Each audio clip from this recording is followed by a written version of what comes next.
Germany, France and the UK, led by the European Union under Joseph Borrell, the EU's foreign policy chief, is lodging a complaint, a formal complaint under the auspices of the Iran deal for Iran's continuous breaching of its obligations on the Iran deal. Now, the EU said the reason why they're doing it is in order to get the Iranians back to the table, back to a situation of full compliance to the deal.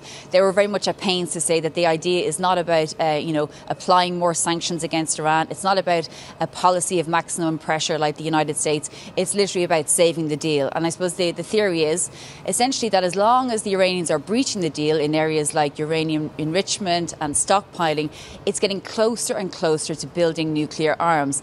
And the Iran deal itself is getting closer and closer to diminishing. So the idea is to act now. And it should be said that this decision to lodge this complaint was actually made in principle before Christmas. So essentially before these tensions were raised between the United States and the Iranians.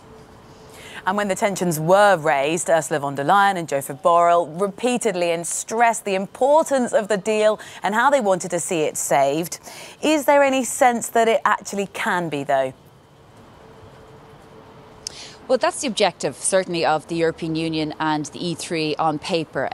Joseph Borrell said that yesterday, again in Strasbourg, he made the point, look, the Iran deal is extremely long, it's extremely arduous, extremely complicated. So to try to renew it or re-engineer it would be very, very difficult. And there's also an urgency around it as well, because some experts say it could be 6 months, could be 2 years, could be 1 year before the Iranians have the capability to build nuclear arms. The point that has been made continuously is that so far, while the Iranians have withdrawn somewhat, they haven't fully withdrawn from the Iran deal, so there's still hope.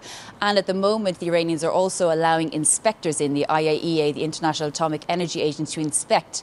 So they haven't reached a point of breakout capability, essentially meaning that they haven't reached a point of no return. So therein lies the hope, essentially.